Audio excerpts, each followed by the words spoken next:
Hey, we're here with Chris Velan. Thanks so much for taking the time, man. Really appreciate it. Thanks, Ira, for having me. You're on tour right now, touring 1% for the Planet, and you're in Toronto as part of, I guess, a mountain equipment co-op tour sort of thing. How does that all work? It's co-sponsored by MEC and 1% for the Planet. MEC is actually a 1% for the Planet member, as am I. And 1% is an organization that basically asks its members to donate 1% of their income to nonprofit environmental causes. Cool. So we just figured it would be a great way to bring all these players together and do this tour. So I'm playing at MEC stores in every city, and then I play that evening at a venue. Yeah. And there's a record out, right? 1% for the Planet, which is this compilation of great artists that include you, but there's Mason Jennings is on the record, Jack Johnson's on the record, Grace Potter's on the record. How did this come about? Yeah, a lot of great artists. How did it come about? I was recording my new album Solidago in San Francisco, and I met the ALO guys, and some of them played on my record, and got to know their engineer really well, David Simon Baker, and he turned me on to that this was going on. I should sort of get in touch with them, and turns out I do know the guy who's the CEO, Terry Kellogg of 1% for the Planet, who does great stuff. So it was all just like coincidence and coming together, and these are all like-minded artists who want to do something to, whatever they can to help the environment. It worked out. Yeah. It's a bit of a departure from what your original career was, right? I mean, it's similar in that you're helping people, but right. it's a little bit departure from being a lawyer locked in some tower in Montreal, right? That's true. Yeah, it is. It feels like a second life.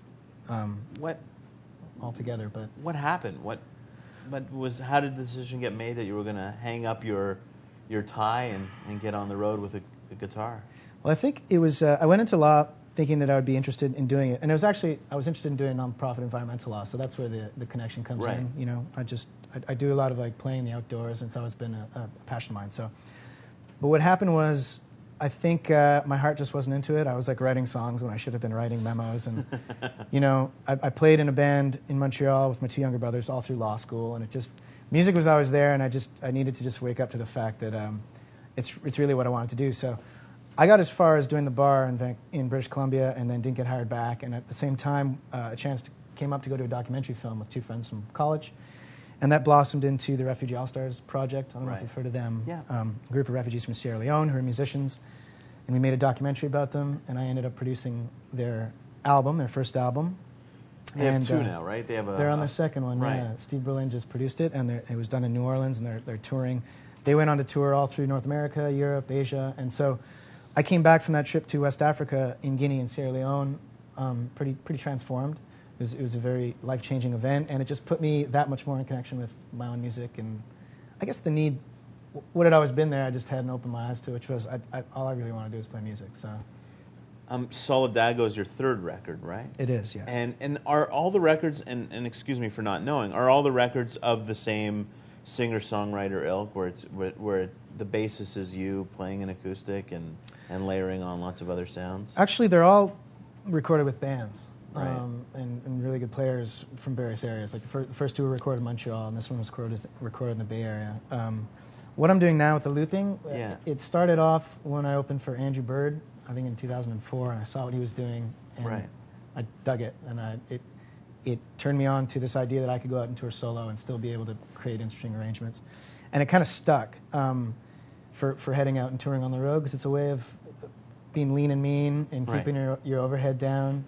And so it just made sense, and I've been doing it since. But the records are the records are full band, and I'll probably be changing the setup too for live performances and getting live players in too. How did you get from Montreal to San Francisco? I'd spent time there.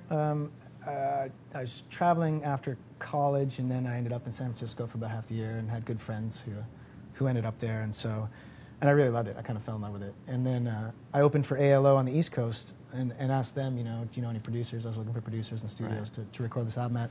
And they said, you got to meet this guy, Tim Bloom. And Tim plays in a band called the Mother Hips. Yep. They're a well-known West Coast band. And he's a great producer and just a fantastic individual. And we hit it off, and I saw a studio right in the heart of the Mission District and loved it, and so it just happened.